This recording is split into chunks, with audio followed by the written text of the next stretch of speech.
नमस्कार दोस्तों, आप सभी का स्वागत है फ्रीडम एजुकेशन ऑफ इंडिया में।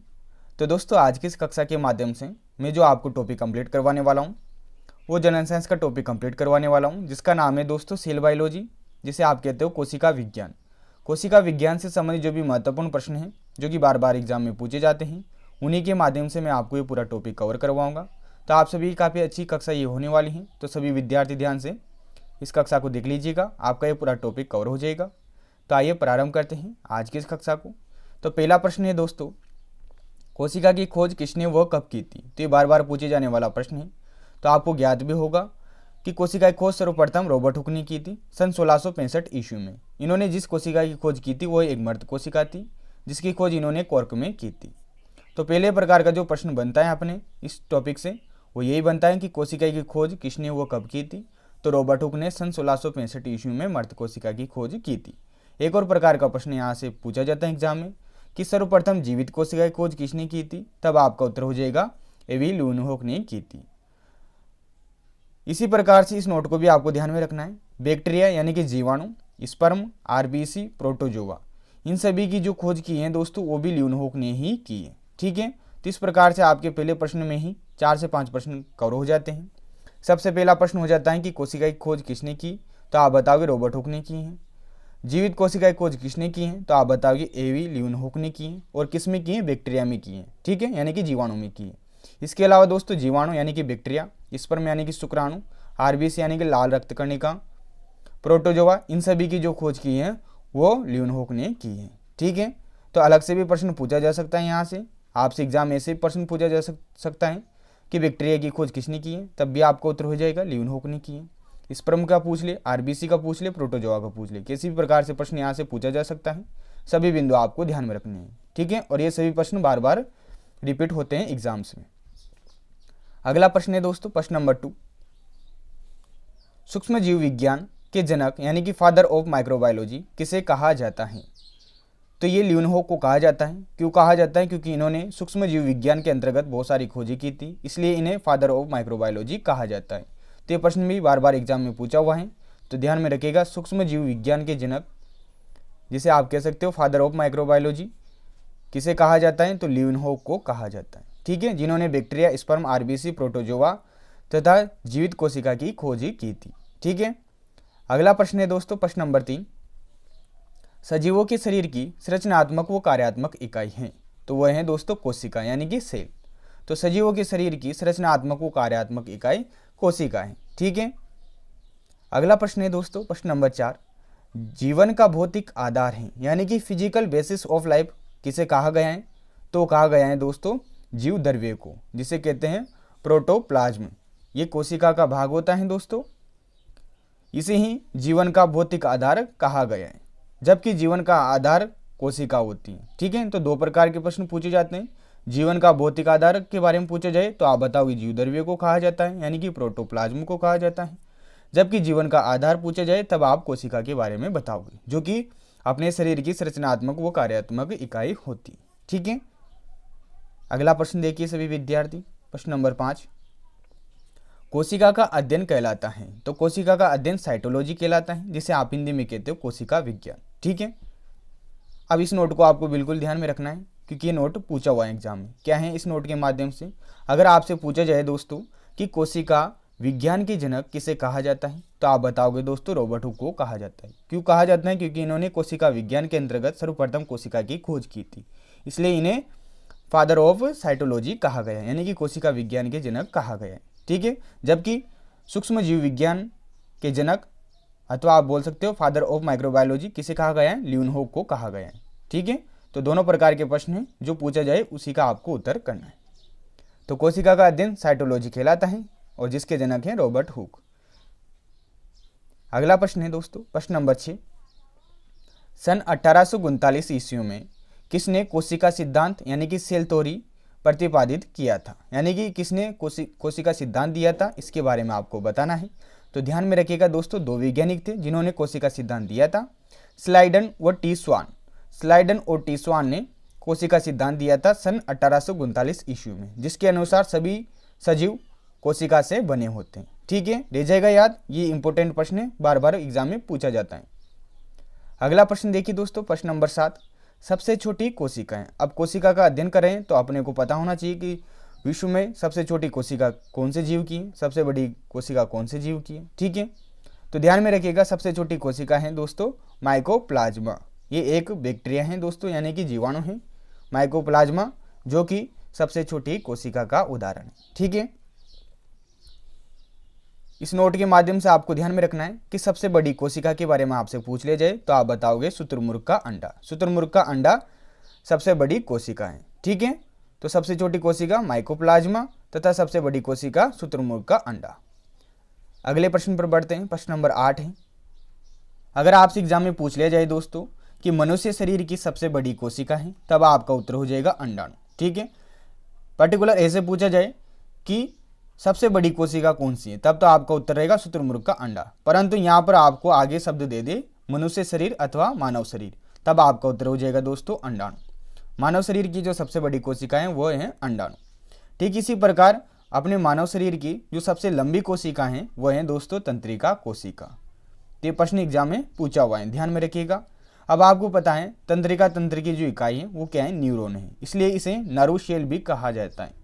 तो आपको ऑप्शन में कोई सा भी यहाँ पर शब्द दिया जा सकता है, तो ध्यान में रखिएगा दोस्तों, मनुष्य शरीर की सबसे लंबी कोशिका है तंत्रिका कोशिका अथवा न्यूरॉन, जिसे नर्व शेल भी कहा जाता है। ठीक है, तथा सबसे बड़ी कोशिका है मनुष्य शरीर की अंडाणु।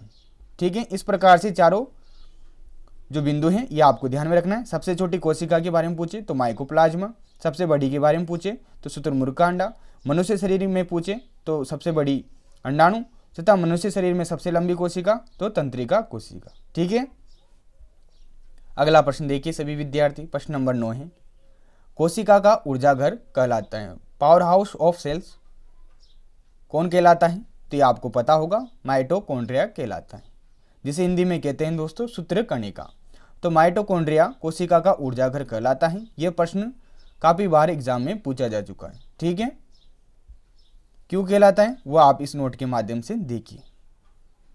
कोशिका में अंत कोशिकीय श्वसन माइटोकॉन्ड्रिया में होता है तथा ये कोशिका में भोजन का ऑक्सीकरण करता है तथा एटीपी के रूप में क्या करता है, ऊर्जा का निर्माण करता है। अतः माइटोकॉन्ड्रिया को कोशिका का ऊर्जा घर कहा जाता है। ठीक है, तो महत्वपूर्ण प्रश्न है, ध्यान में रखिएगा। और माइटोकॉन्ड्रिया का खुद का डीएनए होता है दोस्तों, ये बिंदु भी अपने आगे आने वाला है। ठीक है, आगे बढ़ते हैं अगले प्रश्न की ओर। अगला प्रश्न है दोस्तों प्रश्न नंबर 10, कोशिका में राइबोसोम की अनुपस्थिति में कौन सा कार्य संपादित नहीं होगा, तो ये होगा दोस्तों प्रोटीन संश्लेषण। प्रोटीन संश्लेषण का जो काम करता है दोस्तों कोशिका में वो राइबोसोम करता है। अगर ये राइबोसोम कोशिका में प्रेजेंट नहीं होगा तो उसमें प्रोटीन का संश्लेषण नहीं होगा। तो महत्वपूर्ण प्रश्न है, ध्यान में रखिएगा। यहाँ पर नोट के माध्यम से जो बिंदु हैं उसे आप भी आप पढ़ लीजिए। राइबोसोम कोशिका का सबसे छोटा कोशिकांग होता है, जिसे कोशिका की प्रोटीन फैक्ट्री कहा जाता है। इट मीन्स जो राइबोसोम होता है ये कोशिका में प्रोटीन का निर्माण करता है अथवा आप कह सकते हो संश्लेषण करता है। ठीक है, जब ये प्रेजेंट नहीं होगा तो प्रोटीन का संश्लेषण नहीं होगा। अगला प्रश्न देखिए प्रश्न नंबर 11, निम्नलिखित कथनों में से कौन सा कथन असत्य है। यहाँ पर अलग अलग प्रकार के कथन दिए गए हैं, इनमें से आपको असत्य कथन का चयन करना है। ठीक है, अब इसी प्रश्न में आपके 3 से 4 प्रश्न एक साथ कवर हो जाएंगे। तो पहला कथन है कोशिका भित्ति यानी कि सेल वॉल केवल पादप कोशिकाओं में पाई जाती है, जो कि कोशिका का सबसे बाहरी आवरण होती है। तो बिल्कुल भैया ये सत्य कथन हो जाएगा। ध्यान में रखिएगा दोस्तों, जो कोशिका भित्ति होती है सेल वॉल होती है ये केवल पादप कोशिकाओं में पाई जाती हैं, जबकि जंतु कोशिकाओं में ये एब्सेंट होती हैं। और ये सबसे बाहरी आवरण होता है कोशिका का, जो कि कोशिका को मजबूती प्रदान करता है। और जो पादप कोशिकाओं की कोशिका भित्ति होती है ये सेलुलोज की बनी होती है। ठीक है, तो ये बिंदु भी आप ध्यान में रखिएगा। वैसे आगे आ जाएगा इसका प्रश्न, तो वहां पर आपको याद हो जाएगा। तो पहला कथन भैया यहाँ पर सत्य दिया गया है। दूसरा कथन है कोशिका का सबसे बड़ा कोशिकांग केंद्रक यानी कि न्यूक्लियस होता है, जिसकी खोज रॉबर्ट ब्राउन ने की थी। तो ये भी महत्वपूर्ण प्रश्न है, अलग से भी प्रश्न पूछा जाता है कि कोशिका में केंद्रक की खोज किसने की थी, तो रॉबर्ट ब्राउन ने की थी। जो कोशिका का सबसे बड़ा कोशिकांग होता है वो केंद्रक यानी कि न्यूक्लियस होता है। तो कथन भी अपना क्या हो जाएगा, सत्य हो जाएगा। तो दूसरा कथन भी सत्य है भैया। तीसरा कथन पर चलिए, लाइसोसोम को कोशिका की आत्मघाती थैलिया कहा जाता है, जिसकी खोज डी देव ने की थी। तो कथन भी सत्य है। ध्यान में रखिएगा दोस्तों, लाइसोसोम को कोशिका की आत्मघाती थैलियाँ कहा जाता है। क्यों कहा जाता है, इसके बारे में आपको आगे जानकारी मिलने वाली है। जिसकी खोज किसने की थी, डी देव ने की थी।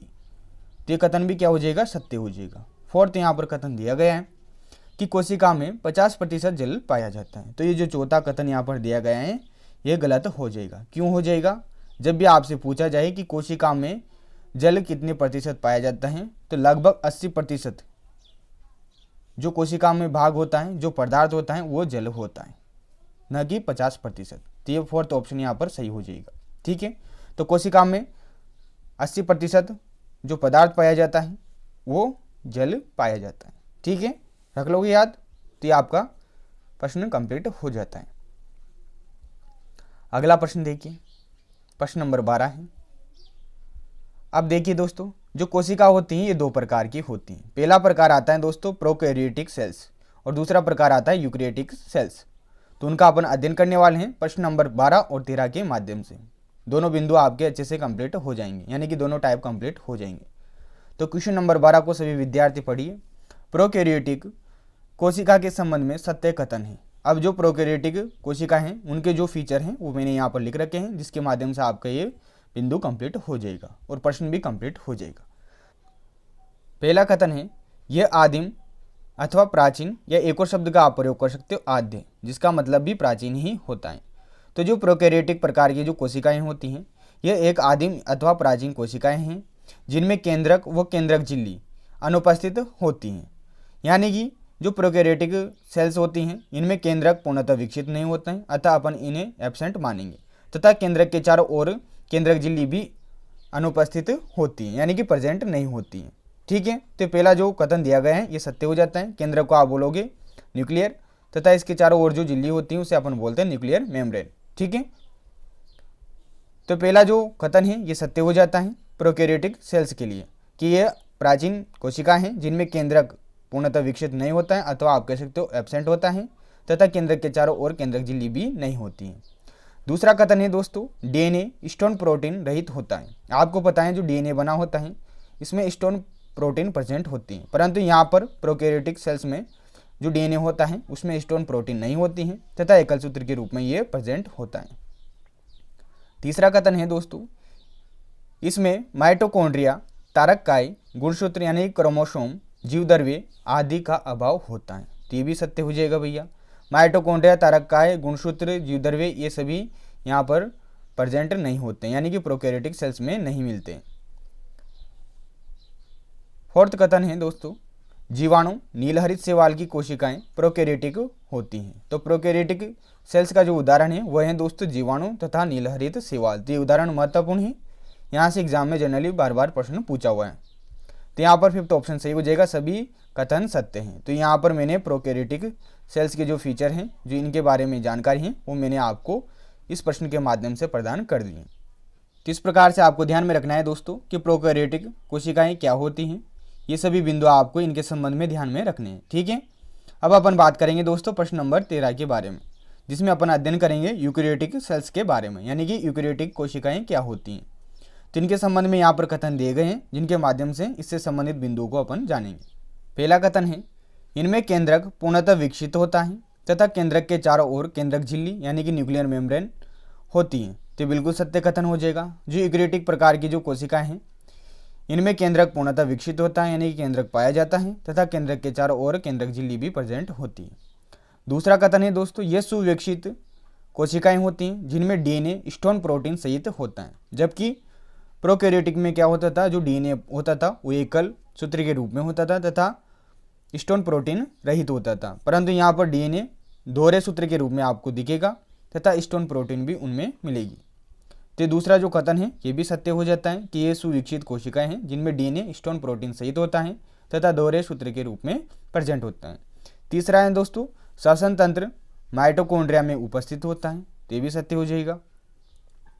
फोर्थ कथन है, ये पादप मानव उच्च वर्ग जंतु जैसे कि शैवाल, जिसे अपन कहते हैं एल्गी, कवक में होती हैं, यानी कि इन सभी में यूकैरियोटिक प्रकार की कोशिकाएं होती हैं। तो यहाँ पर फिफ्थ ऑप्शन सही हो जाएगा, सभी कथन क्या हैं, सत्य हैं। तो ये सभी बिंदु हो जाते हैं किसके बारे में, यूकेरियोटिक कोशिकाओं के बारे में। तो इस प्रकार से आपके दोनों टाइप कंप्लीट हो जाते हैं। तो ध्यान में रखना है आपको दोस्तों, यहाँ से प्रश्न पूछा जाता है एग्जाम में। अगला प्रश्न है दोस्तों प्रश्न नंबर 14, माइकोप्लाज्मा है। तो अभी बताया मैंने आपको पिछले प्रश्न में, ये एक बैक्टीरिया है यानी कि जीवाणु है, जो कि सबसे छोटी कोशिका का उदाहरण है। ठीक है। अगला प्रश्न है प्रश्न नंबर 15, माइटोकॉन्ड्रिया में ऊर्जा का निर्माण किस रूप में होता है। तो अभी बताया था मैंने आपको इसके संबंध में कि जो माइटोकॉन्ड्रिया में, जिसे कोशिका का ऊर्जा घर कहा जाता है, इसमें जो ऊर्जा का निर्माण होता है वो एटीपी के फॉर्म में होता है। एटीपी की फुल फॉर्म भी एग्जाम में पूछी जाती है, जिसकी फुल फॉर्म होती है दोस्तों एडिनोसाइन ट्राइफॉस्फेट। तो ये फुल फॉर्म भी आपको ध्यान में रखनी है। ठीक है। माइटोकॉन्ड्रिया की खोज जो की है दोस्तों वो कोलिकन नामक वैज्ञानिक ने की है। तो ये वैज्ञानिक का नाम भी आपको ध्यान में रखना है कि माइटोकॉन्ड्रिया की खोज कोलिकन ने की थी। ठीक है। यानी कि सर्वप्रथम जिसने देखा था कोशिका में माइटोकॉन्ड्रिया को, वो कोलिकन ने देखा था। ठीक है। तो 15वें नंबर का प्रश्न भी आपके कंप्लीट हो जाता है, जो कि काफ़ी महत्वपूर्ण प्रश्न था। प्रश्न नंबर 16 है दोस्तों, पत्तियों को हरा रंग प्रदान करता है। अब देखिए दोस्तों, जो पादप कोशिकाएं होती हैं इनमें 3 प्रकार के लवक प्रेजेंट होते हैं, जिनके बारे में आपको प्रश्न नंबर 16 के माध्यम से पूरी जानकारी देने वाला हूँ। ठीक है। तो अच्छे से समझ लीजिएगा।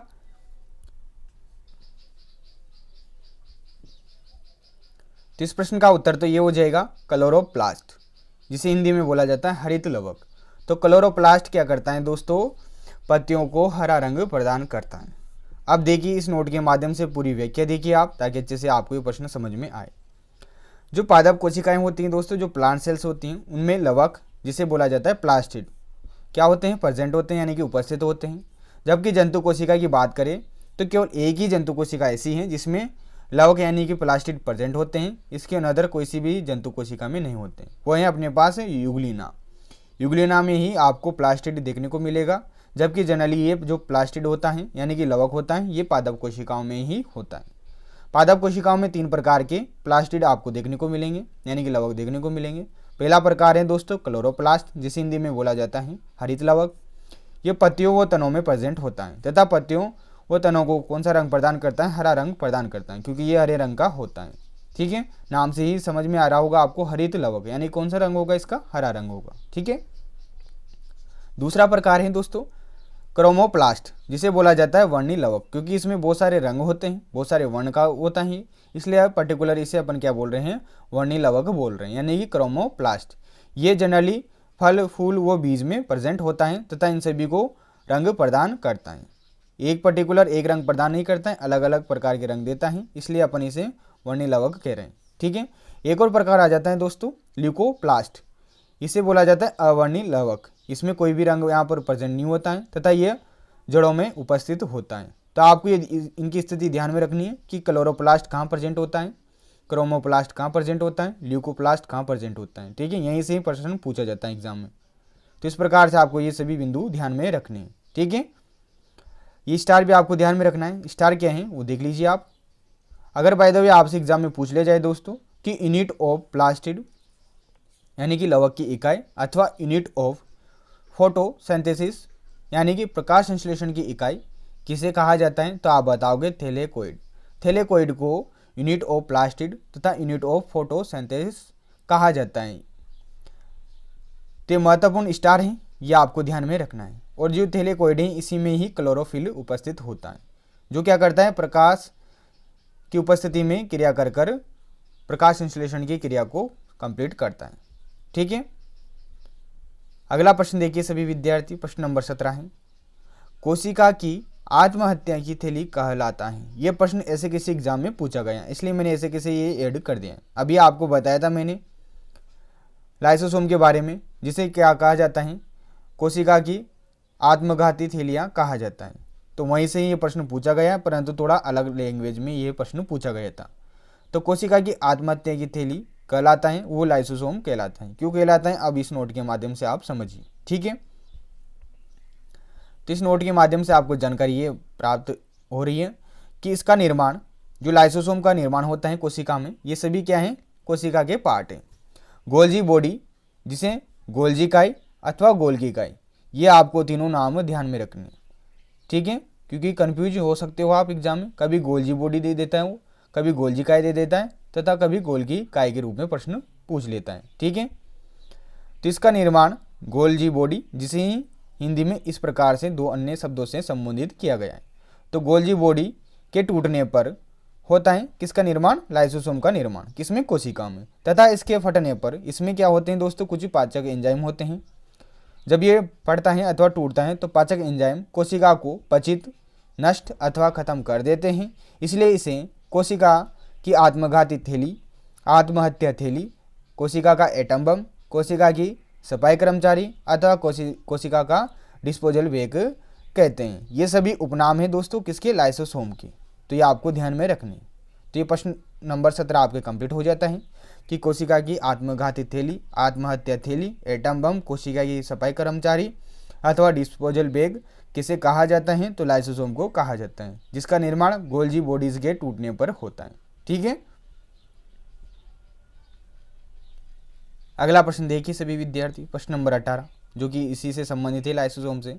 लाइसोसोम में पाया जाने वाला वह एंजाइम जिसमें जीव द्रव्य को घुला देने या नष्ट कर देने की क्षमता होती है कहलाता है। तो देखिए दोस्तों, वो एंजाइम का नाम है हाइड्रोलाइटिक एंजाइम। ये अप लेवल का प्रश्न है, जनरली ये उच्च स्तर के एग्जाम में पूछे जाता है, तो आपको ये ध्यान में रखना है कि लाइसोसोम में जो एंजाइम होता है वो हाइड्रोलाइटिक एंजाइम होता है, जो क्या करता है दोस्तों, उसमें जीव द्रव्य को घुला देता है तथा कोशिका को नष्ट कर देता है। ठीक है, इसलिए अपन इसे क्या कह रहे हैं, कोशिका की आत्मघाती थैलियाँ अथवा आत्महत्या की थैली कह रहे हैं। ठीक है, अगला प्रश्न देखिए सभी विद्यार्थी, प्रश्न नंबर 19, कोशिका में 80% से अधिक पाए जाने वाला पदार्थ है। तो ये भी मैंने आपको कवर करवाया पिछले क्वेश्चनों में। जल, 80% से अधिक जो पदार्थ पाया जाता है कोशिका के अंदर वो जल पाया जाता है। ठीक है, अगला प्रश्न देखिए, प्रश्न नंबर 20, यह मूल अवधारणा किसने प्रस्तुत की थी कि सभी जीव कोशिकाओं के बने हुए हैं। तो अभी मैंने आपको बताया कि जिसने कोशिका सिद्धांत दिया है उन्होंने ही ऐसा कहा था। तो ये स्लाइडन व टीस्वान ने कहा था, किसके माध्यम से, कोशिका सिद्धांत के माध्यम से, कि सभी जीव कोशिकाओं के बने होते हैं। अगला प्रश्न है दोस्तों, प्रश्न नंबर 21, किसकी उपस्थिति के कारण किसी पादप कोशिका और पशु कोशिका, अब पशु की जगह एक और शब्द का प्रयोग आप कर सकते हो, जंतु। ठीक है, पशु अथवा जंतु कोशिकाओं में अंतर पाया जाता है।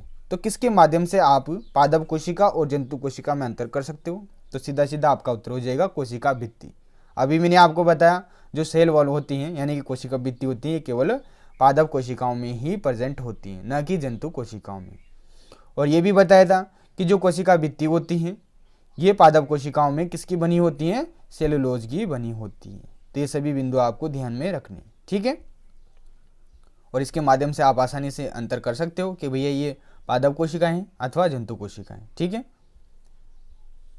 अगला प्रश्न है प्रश्न नंबर 22, निम्नलिखित में से कौन सा कोशिकांग डीएनए रखता है। तो इसके संबंध में मैंने आपको जानकारी दी थी कि जो माइटोकॉन्ड्रिया है दोस्तों ये खुद का डीएनए रखता है। और ये जो भी ऑप्शन में दिए गए हैं दोस्तों ये सभी माइटोकॉन्ड्रिया, गोल्जी इकाई, लाइसोसोम, राइबोसोम, ये सभी क्या हैं, कोशिका के पार्ट हैं। ठीक है, इस नोट को भी ध्यान में रखिएगा। न्यूक्लियस यानी कि केंद्रक के बाहर, केंद्रक में भी क्या होता है, डीएनए प्रेजेंट होता है, केंद्रक के बाहर डीएनए माइटोकॉन्ड्रिया में मिलता है। ठीक है, अगला प्रश्न देखिए, प्रश्न नंबर 23, कौन सा कोशिकांग प्रोटीन संश्लेषण में प्रमुख भूमिका निभाता है। तो ये तो आपको आ जाएगा। तो जो प्रश्न पूछा गया था एग्जाम में उसमें आपको इस प्रकार से ऑप्शन दिया गया था, तो जो सही ऑप्शन हो जाएगा वो हो जाएगा एंडोप्लाज्मिक रेटिकुलम एवं राइबोसोम। राइबोसोम जनरली क्या करता है, कोशिका के अंदर प्रोटीन संश्लेषण का काम करता है। ठीक है, उसके साथ ये भी ऑप्शन में दिया गया था, तो ये सही हो जाएगा एंडोप्लाज्मिक रेटिकुलम एवं राइबोसोम। ठीक है, अगला प्रश्न है दोस्तों प्रश्न नंबर 24, सेंट्रोसोम जिसे बोला जाता है हिंदी में केंद्रक काय अथवा तारक काय। ठीक है, तो आपको ये इंग्लिश नाम भी आपको ध्यान में रखना है। सेंट्रोसोम यानी कि केंद्रक काय, तारक काय उपस्थित होता है, ते ओनली एनिमल सेल्स में यानी कि जंतु कोशिकाओं में प्रेजेंट होता है। जो तारक काय अथवा केंद्रक काय मिलता है जनरली जंतु कोशिकाओं में मिलता है, जबकि ये होता तो प्लांट सेल में भी है यानी कि पादप कोशिकाओं में भी होता है, परंतु वहाँ पर ये फंक्शनल नहीं होता है। ठीक है, इसलिए अपन वहाँ पर एब्सेंट ही बताएंगे। तो जो केंद्रकाय अथवा तारकाय होता है ये एनिमल सेल्स में होता है, ये कोशिका विभाजन में मदद करता है। ठीक है, अंतिम प्रश्न है दोस्तों आपकी इस कक्षा का, प्रश्न नंबर 25, कोशिका का कौन सा कोशिकांग अर्धपारगम्य होता है। ये एग्जाम में प्रश्न बार बार पूछा हुआ है कि कोशिका का कौन सा कोशिकांग पारगम्य होता है और कौन सा अर्धपारगम्य होता है। तो ध्यान में रखिएगा, जो कोशिका झिल्ली होती है दोस्तों ये अर्धपारगम्य होती हैं, जबकि कोशिका भित्ति जो कि पादप कोशिकाओं में प्रेजेंट होती हैं ये पारगम्य होती हैं। तो दोनों बिंदु आपको ध्यान में रखने हैं। पूछा जाए कि कोशिका का कौन सा कोशिकांग अर्धपारगम्य होता है तो आप बताओगे कोशिका झिल्ली, तथा कौन सा कोशिकांग पारगम्य होता है तब आप बताओगे कोशिका भित्ति जो कि ओनली प्लांट सेल्स में यानी कि पादप कोशिकाओं में ही प्रेजेंट होती है। ठीक है, इस प्रकार से आपकी कक्षा आज की कंप्लीट हो जाती है। इनसे बाहर आपका प्रश्न एग्जाम में नहीं जाएगा। ठीक है, और इनके माध्यम से आपके जो टॉपिक है दोस्तों कोशिका वाला ये कंप्लीट हो जाते हैं। सभी प्रश्न व्याख्या सहित बताए हैं, सभी बिंदु आपके कंप्लीट करवा दें। आप सभी इस टॉपिक की पीडीएफ डाउनलोड कर लीजिएगा ताकि जब भी आप दोबारा से इसका रिवीजन करना चाहो तो पीडीएफ के माध्यम से कर लो। ठीक है, तो निश्चित रूप से दोस्तों आज की ये कक्षा आपको अच्छी लगी होगी। तो कक्षा अच्छी लगी हो तो प्लीज़ वीडियो को लाइक कर दीजिएगा और इस कक्षा को अपने दोस्तों के साथ जरूर शेयर कीजिएगा। मिलते हैं अगली कक्षा में, तब तक के लिए धन्यवाद। जय हिंद, जय भारत।